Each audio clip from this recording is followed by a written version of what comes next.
We use it every single day, but how much do we really know about the water we drink? Today, we're diving deep into the hidden dangers that can lurk in a simple glass of water. And maybe even more importantly, we're going to look at the simple steps we can all take to stay safe. Think about it. Drinking a glass of water. It's such a basic, fundamental part of our survival, something we do pretty much on autopilot. I bet you've already had a glass today without even thinking twice about it. But here's a startling thought. What if that same life-giving water was carrying an invisible threat? It's a scary reality that millions of people around the world face, where this daily necessity actually becomes a source of serious sickness. So, what exactly are these hidden dangers? Let's peel back the curtain and take a closer look at the microscopic threats that can turn our water from a friend into a real foe. Okay, so what are we really talking about here? At its core, a waterborne disease is any illness you get from these tiny invaders, bacteria, viruses, or parasites. And the real danger? The real kicker? They're completely invisible. You can't see them, you can't taste them, and you can't smell them, which is what makes them so sneaky. Right, so how do these nasty germs get into our water in the first place? Well, a lot of the time, it's because a system somewhere along the line breaks down. Contamination can seep into rivers and groundwater from things like farm runoff or broken sewage systems, basically turning our natural water sources into a highway for disease. And let's be clear, this isn't some small, isolated problem. It is a massive, global challenge. According to the World Health Organization, safe water is one of the most fundamental parts of public health. Honestly, it's often the single biggest thing that separates a healthy community from one that's constantly battling sickness. All right, let's put some names to the faces. We're going to meet some of the most common and notorious diseases that use water to get around. First up, we've got cholera. Now, that's a name you've probably heard in history books, right? It's famous for causing these absolutely devastating epidemics.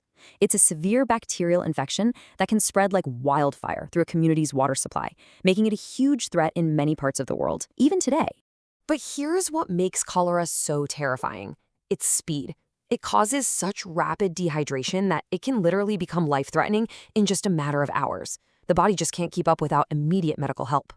Next on our list is E. coli. You've definitely heard of this one, and it's important to know that most types are totally harmless. But there are a few really nasty strains out there that can make you incredibly sick, and they often get into our systems through contaminated water or even food washed in it.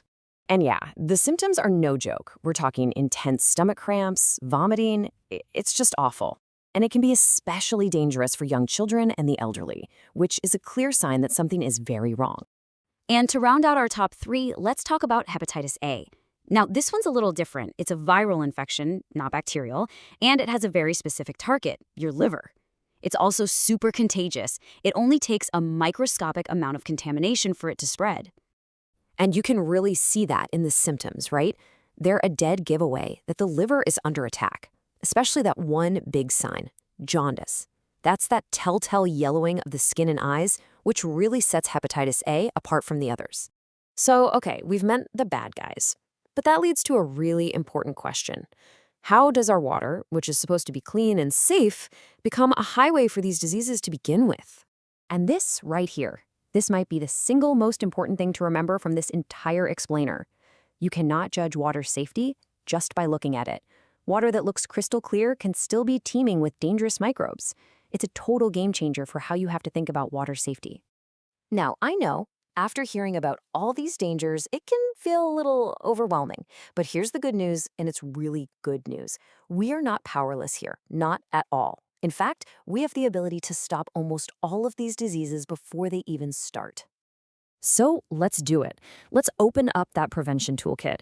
These are the practical, simple actions you can take right now to protect yourself and your family. And just look at this list. It really shows you how simple prevention can be.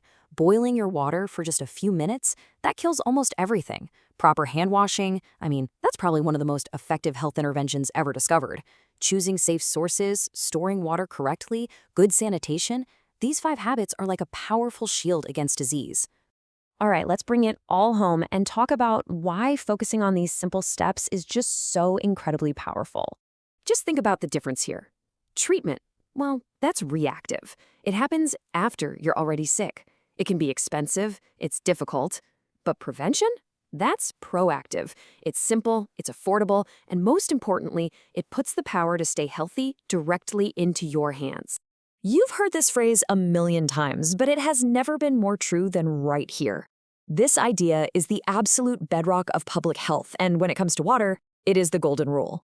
And seriously, never underestimate the power of your own actions. Every time you practice a safe water habit, you're not just protecting yourself.